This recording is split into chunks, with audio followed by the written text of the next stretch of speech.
I know you guys are never think it's over till it's over, but is that about as nervous as you got with seeing a 9-point lead with 8 seconds go almost evaporate? Yeah, I would have been disappointed if you didn't ask that as the first question. That was wow. That ball was in the air. It was like that's going in. Yeah, that was for us to really felt like battle, almost felt like put the game away. But like we told them in the locker room, that's why you never take for granted until that clock kicks 0, because there's just so many things that can happen. But that was one of the wilder sequences I've ever been a part of. Just thankful that ball didn't go in. How big was Jonathan tonight, especially hitting those threes when it mattered the most? How big is it as a true freshman to come in and a Big 12 game like that where it was a needed game that you needed to win? How big was that?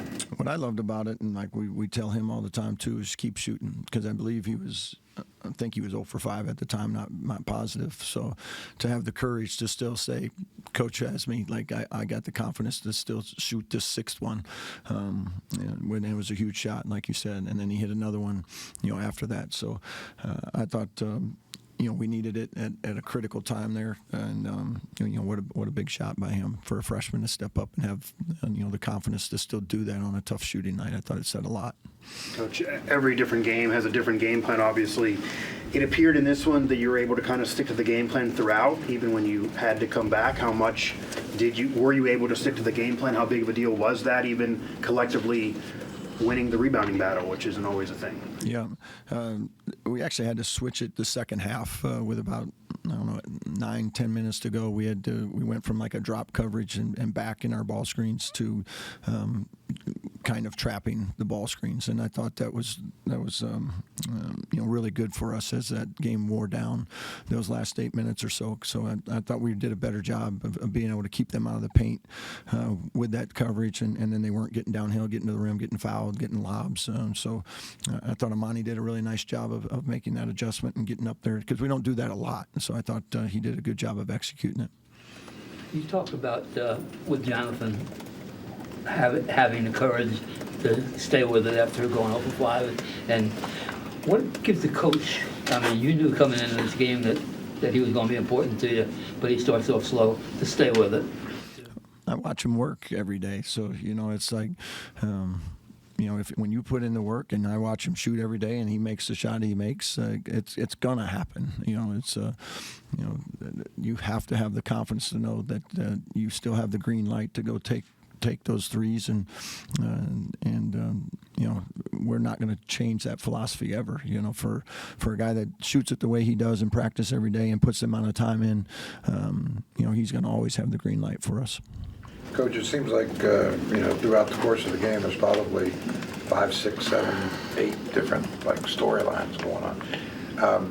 Midway through the second half, Andre had just picked up his 4th foul. You guys are down 6, and it just didn't seem like a good moment for you guys.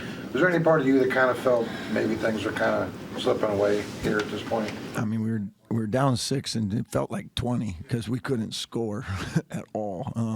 So it was. I think they missed a couple of free. Somebody finally helped us out and missed some free throws. That was nice of them. So I told a couple guys back there that we've been working on our free throw defense the last couple of days. So glad that paid off. But I think they had a 1-and-1 and maybe a front end 1-and-1 and maybe a 2-shot foul. I think they missed a couple back-to-backs there, so that was certainly helpful in that moment, because we were treading water at best at that point. But after that, I thought those last 8 minutes of the game, JP hitting a shot. Amani had some huge offensive rebounds for us, and then a couple threes as well. And that got our offense going. And then defensively, I thought, to close out the game, I thought we were pretty good, except for those last few seconds. Amani took us through a couple of several options, actually, on a couple of sets on what you're trying to do front side and then how they can roll to the backside. How much of that depends on the reads your players are making on the floor? How much freedom do they have to, hey, look here, this is here, go there, as opposed to just a set play? Yeah, we're playing off of what doing for us. So on several of Amani's screens, sometimes when they come off, they'll double Javon, and tonight Cincinnati was trying to rotate a third guy to Amani. So if they got there, JP was going to be the guy that was standing open because we were putting it where he was the only guy on the backside. So if you're going to come rotate to Amani, that's why JP was able to get the one down pass from Amani. And if they were afraid to leave JP, well, then Amani was going to shoot something open or have a driving lane with our best shooter in the corner. So I thought now that all is dictated by Javon, so Javon's going to be the guy to get doubled, and Javon's got to make the read. So, like always, I thought he did a really good job tonight. Even though he only had 4 assists, he had a lot of hockey assists, passes that led to the next pass. So I thought he did a really good job of handling, what teams are throwing at him, and he did that again tonight. What does a win like this, even some luck there at the end, but a win like this even say about the mental fortitude of the team? People were calling this a must-win, start out strong and then almost blow it, but you do win. Yeah, just win. I mean, at the end of the day, that scoreboard just says what it says, and it's however it got there, we want to be on the right side of the column. And we've had a few tough games here that we've lost, with some bad fortune at times. So we're certainly not going to apologize for any of that. But winning's tough. This league is tough every night. It's going to be a 40-minute game, and tonight was no different. So, we're certainly glad that we were able to come away with a win, and we knew we got a big road game coming up following this. Javon said earlier that with the Zank, he just kind of toughed it out, gutted it out. Was there more to it than that? Did you see something in his play tonight that maybe it was a bit more than just being a tough guy? Or? Lower body injury, so I'm not sure, what he has for sure, but he seemed pretty good afterwards. So, but he's a tough guy. He's not going to sit out much. So, at least I don't want him to. So it was good to see him get back out there. There was a play in the first half where it seemed like everybody touched the ball and it went around the wing. Maybe even some touched it twice. How does that make you feel as a coach where you were able to just move the ball so well? Yeah, I love it. I love it when possessions end up and the shot goes in too, because otherwise on film study the next day you have to cut it off before it goes in. Like great ball movement and then get 3 passes without the ball hitting the floor, and then when they miss it kind of ruins the point. So I was glad he made it. But I know exactly the possession you were talking about in the first half, and the ball just popped side to side to side, and wham, you hit a wide open 3. Darren, it's kind of 2 questions. I'll go to the first one here. You're playing a number of teams the second time here, and the preparation, I imagine, is a lot easier for the players because you can draw us that we taught them the first time. They saw, even during the game, hey, they did this. How valuable is that in a game like this where the margins are so small and you can only do so much. You're not going to get surprised too much by the other team. Right, and that's what, to your point, that's what makes league play so hard when you're playing that team a second time, because both teams have the same advantage, right? So they're going to know all your favorite little quick hitters, all your favorite sets. You used a lot of them probably the first time, so they're going to be sitting on a lot of your favorite plays. So, trying to come up with a few new things, or maybe some other things you haven't used against, you didn't use against them the first time, but it works both ways. So I think your preparation, as you mentioned, it becomes even more important as you get down, when you're playing teams a second time or even a third time in a conference tournament, of how do you get every possession, every out of bounds play, every sideline out of bounds. Where can you steal a couple points that are so hard to come by on the half court? So trying to be good at all the extras, I think, is so critical to winning games like this.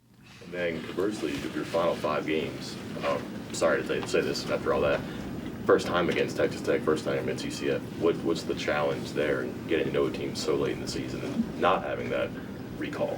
Yeah, and that's especially in your as a first-year head coach, new staff, like we're learning. We don't even have anything to pull from last year. So every time we play somebody, we're having to put a lot of time into the prep because we have nothing else to go off of. So for us, we're going to see everything that they have for the very first time. If you've been in the league a while, we played Texas Tech and Grant three straight years, and this is what they do, and this is what they run, and this is what you got to do to try to slow them down. So I know this. I've seen them enough to know they're really good.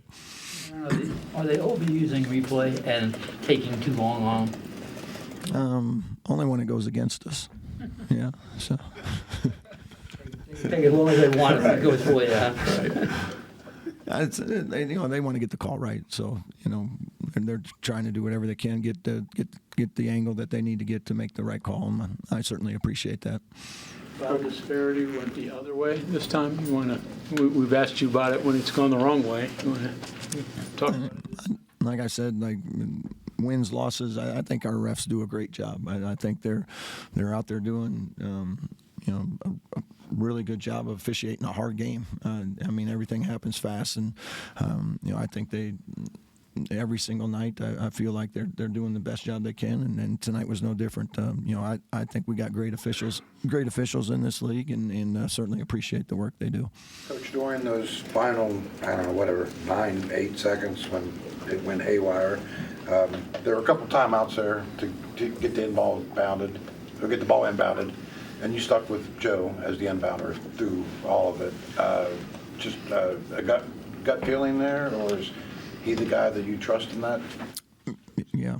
I thought we could only ask about it once. We did it twice. So no, it's typically Toby is the guy that takes it out. Our second guy is Joe, and we haven't had a lot of situations like that. So we'll look at it and see what that looks like moving forward. But it certainly wasn't great those 9 seconds. So we'd like to maybe fix that a little bit.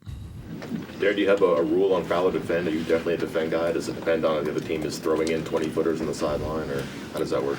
I've always been a non-foul guy, and partly because it was 30 years ago, but I was a player, and we were fouling, and we were up by 3, and we fouled a 3-point shooter as he caught it from half court, and he went into the shooting motion, and they got 3 free throws. Paul Lusk, he's now an assistant at Purdue. I'll never forgive him. And they beat us. So ever since then, we've never been a foul team. It hasn't cost us yet. We've gone to overtime a few times, but we won. So as soon as I lose by not fouling, then we're going to rethink it again. But Coach, thank you. thank you. Thank you.